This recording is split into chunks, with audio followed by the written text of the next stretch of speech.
कश्मीर में कई आतंकी संगठन को गुमराह करके मौत की दहलीज तक पहुंचा देते हैं। ऐसा ही नापाक काम भारत के मोस्ट वांटेड आतंकी हाफिज सईद का आतंकी संगठन लश्कर-ए-तैयबा लंबे अरसे से करता चला आ रहा है।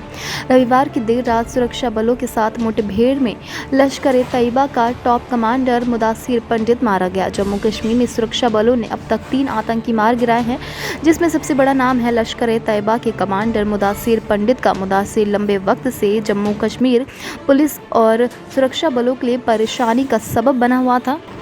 उसने आतंक की दुनिया में कम वक्त में ही अपना सिक्का जमा लिया था। उत्तरी कश्मीर के सोपोर के गुंडब्रात इलाके में मुदासिर के मारे जाने के बाद पुलिस बल के साथ साथ स्थानीय लोगों ने भी राहत की सांस ली।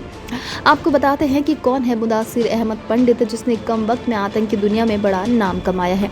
कश्मीर में कई आतंकी संगठन लोगों को गुमराह करके मौत की दहलीज तक पहुंचा देते हैं। ऐसा ही नापाक काम भारत के मोस्ट वांटेड आतंकी हाफिज सईद का आतंकी संगठन लश्कर-ए-तैयबा लंबे समय से करते हुए आ रहा है। सुरक्षा एजेंसियों के मुताबिक मुदासिर अहमद पंडित भी एक गुमराह नौजवान है। उसके पिता का नाम मुश्ताक अहमद पंडित था। वो बोनपुरा सोपोर का रहने वाला था, लेकिन आतंकी संगठन लश्कर-ए-तैयबा के संपर्क में आकर वो आतंकी राह पर चलने लगा। वो साउथ कश्मीर में साल 2008 से एक्टिव था। इस दौरान पंडित का नाम उस वक्त सुर्खियों में आया जब उसने कश्मीर में 3 पुलिसकर्मियों को बेरहमी से मौत के घाट उतार दिया। उसकी आतंकी ये कहानी यहाँ पर ख़त्म नहीं हुई, बल्कि इस खूनी वारदात को अंजाम देने के बाद उसके हौसले और ज़्यादा बुलंद हो गए। नतीजा ये हुआ कि आतंकी मुदासिर पंडित ने 3 पुलिस वालों को मारने के बाद 2 पार्षदों को भी मौत की नींद सुला दिया। इस वारदात ने एक बार फिर से सुरक्षा बलों के माथे पर बल डाल दिया। लोगों में इसका खौफ बढ़ गया। इसके बाद तो जैसे ही उसके सिर पर खून ही सवार था, जिसके चलते उसने कई बेगुनाह कश्मीरी बाशिंदों को भी मौत के घाट उतार दिया। आए दिन वो संगीत वारदातों को अंजाम दे रहा था।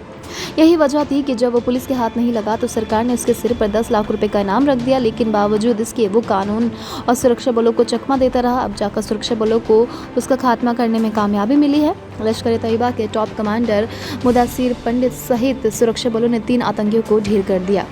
बता दें आपको कि साल 1987 में आतंकी संगठन लश्कर-ए-तैयबा की नींव अफगानिस्तान के कुन्नार प्रोविंस में रखी गई थी। लेकिन लश्कर-ए-तैयबा का अर्थ अच्छाई की सेना होता है, लेकिन हाफिज सईद ने इस संगठन के जरिए केवल बुरे काम किए और गुनाहों की इबारत लिख दी। सबसे बड़ी बात यह है कि लश्कर-ए-तैयबा की फंडिंग अलकायदा के सरगना आतंकी ओसामा बिन लादेन ने की थी।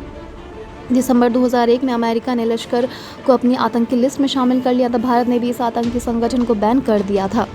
30 मार्च 2001 को ब्रिटेन ने इसे प्रतिबंधित संगठन करार दिया था। अमेरिका और ब्रिटेन के प्रतिबंध के करीब 4 साल बाद यूएन ने मई 2005 में इस पर बैन लगाया था। आज जो परवेज़ मुशर्रफ लश्कर और हाफिज का समर्थन करते हैं, उन्होंने तख्तापलट के 3 साल बाद यानी कि 12 जनवरी 2002 को इस संगठन को बैन कर दिया था। 1993 में लश्कर-ए-तैयबा ने पहली बार जम्मू कश्मीर में दस्तक दी थी। उस वक्त 12 पाकिस्तानी आतंकवादियों ने कुछ अफगानी नागरिकों के साथ मिलकर LOC पार की थी। बता दें कि आतंकी हाफिज सईद कश्मीर के लोगों को जिहाद के नाम पर भड़काना चाहता था। हाफिज सईद के इस आतंकी संगठन ने 90 के दशक में जिहाद को लेकर घाटी में हज़ारों पर्चे बांटे थे। उन पर्चों में भारत में इस्लामिक शासन वापस बहाल करने की बात लोगों से कही गई थी। साल 2002 में आतंकी संगठन लश्कर-ए-तैयबा ने दान के नाम पर कश्मीर में चंदा जमा करना शुरू किया था। इसके बाद उन्होंने दूसरे देशों तक अपना नेटवर्क विकसित किया। नतीजा ये हुआ कि इस संगठन को यूनाइटेड किंगडम से के साथ साथ पर्शियन गल्फ, पाकिस्तान और कश्मीर में के कुछ कारोबारियों से भी पैसा मिलने लगा था।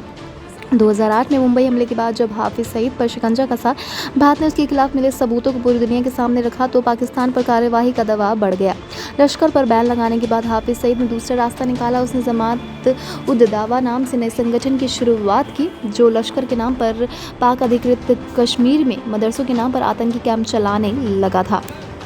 लश्कर पर बैन के बाद उसने इस संगठन को आगे बढ़ाया। अंतर्राष्ट्रीय दबाव के बाद पाकिस्तान ने जब जमात-उद-दावा पर भी शिकंजा कसना शुरू किया तो हाफिज ने फलाह-ए-इंसानियत के नाम से टेरर फंडिंग का खेल शुरू कर दिया।